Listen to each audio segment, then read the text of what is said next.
Hello, I'm Bill Say, and today I'd like to talk about a few different potential starting points when we're considering the process of building community. And that's whether it's in a family situation or an organizational setting or in a community group. Of course, there's no one idea about where to begin, but here's a couple ideas that you might find helpful. Um, your motivation. Maybe you experience something or you see things in the given setting and you just realize, things could be better. Maybe you notice that you yourself feel excluded or that there's troubling or um, uh, insufficient communication that goes on in the group.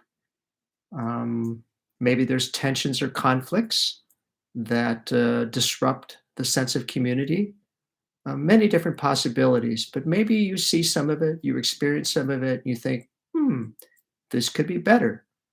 And so it may start with your own experience, what you observe, and importantly, it might start with a certain vision or dream. I think something better can happen in my family in terms of coming together as more of a community, or in your organizational team, you might have a vision of what the team could be if we're just a little bit more uh, communal in nature, etc.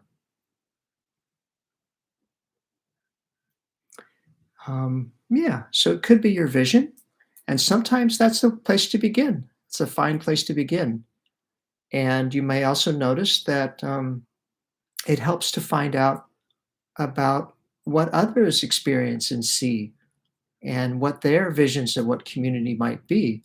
So this gets to another idea, which is having a conversation or two about the given situation with family members, with team members, with community members, and comparing notes and seeing, yes, there's a shared idea, or no, there's not. But maybe there is something that in similar or different ways suggests, yeah, there could be a deeper sense of community here.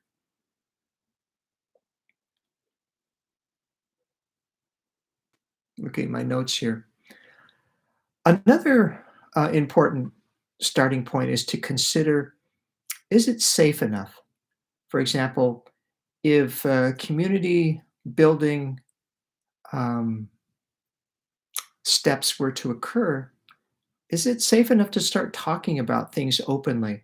For example, in some organizations, you start talking about things that are too outside of the norms of that organization, people can feel threatened and one's livelihood could be at stake. Or in a family situation, it could be that talking about things could provoke reactions or even violence. Um, or let's say that the community building is happening in a city or town, but you notice that there may indeed be safety issues. For example, I organized a public open forum in a city I lived in for many years. And because of some of the issues that we were facing as a city, the issue of physical safety came up and um, whether it was going to be safe enough because of the potential for violence erupting. So, as an organizer, I had to consider, did we need security? But after talking to quite a few stakeholders about the issue, it seemed like it was a reasonable risk to go ahead and proceed with this forum. Um, you may also consider, is the group ready for kind of, let's say, more in-depth conversations about coming together and working across differences, resolving tensions, etc., to build a greater sense of community. Because sometimes, for example, you might, for those of you who work with organizations, you might want to undertake some work, but realize you can't really do that work without some preparatory steps first. Yeah, I'm sure some of you have noticed that. I certainly have. So, for example, I offer diversity trainings for organizations, and one of the things that comes up sometimes is the group may not have experience really communicating across differences. And then when talking with the organizational members, you find out when differences do arise, um, things don't go well. And it could be, for example, that preparatory steps, including some basic communication training, could help to be able to have a greater capacity to hold challenging conversations about what could be. Um, Look at my notes here.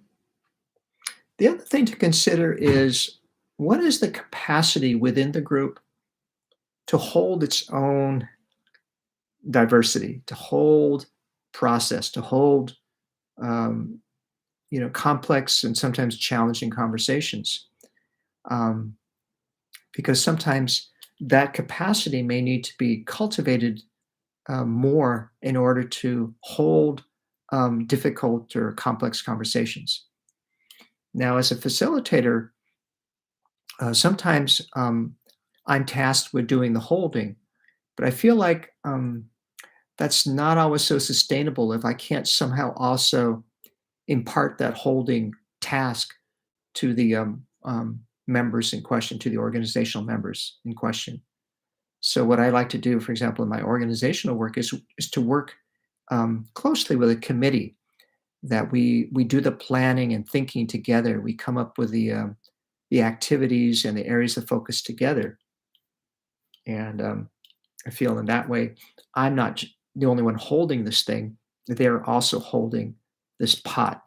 Like, sometimes we think about community building and training as like you can think about it as like cooking up a delicious stew or soup.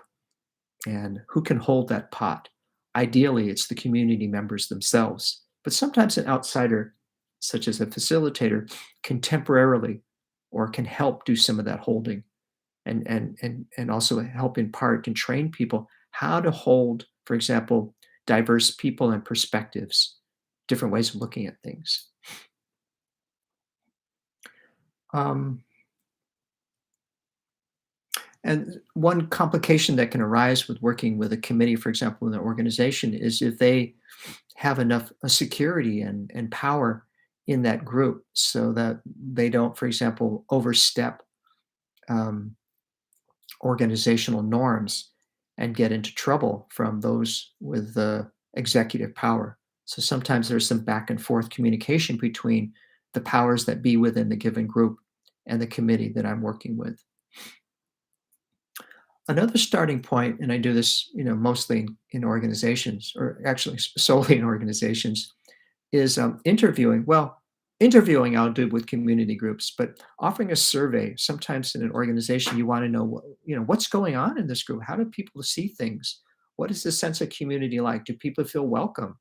Do they feel that they're included in conversations and decision making? And what processes are they appropriately invited to, and which are they not invited to, and etc. You can get a lot of information from interviewing people, and you can get a lot of information if the organization is somewhat bigger, from doing a systems wide survey, asking questions about how things are.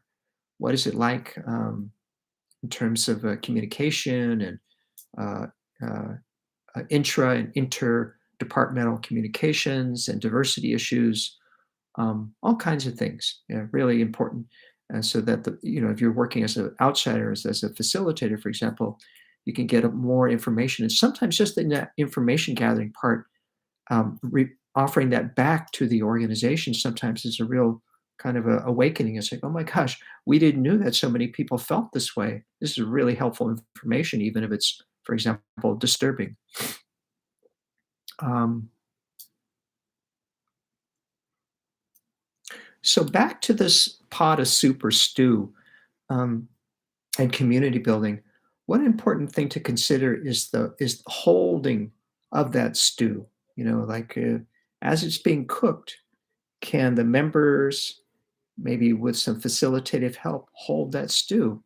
And this gets into our own personal and professional development as community members, because while it's important to, respect and honor our own perspective, when we're building community, we're often faced with perspectives and positions that are very different from our own and sometimes may directly clash with our own perspective. But as the holder of the stew, can you also hold the diversity of perspectives and people um, in the given situation? So, I think I'll get to that in another because there's a whole lot to say about that capacity building and some of the awareness and development work that we need to do as community members and as facilitators, as parents, as children, as teachers, etc., to help kind of more capably help hold that boiling pot of stew or soup.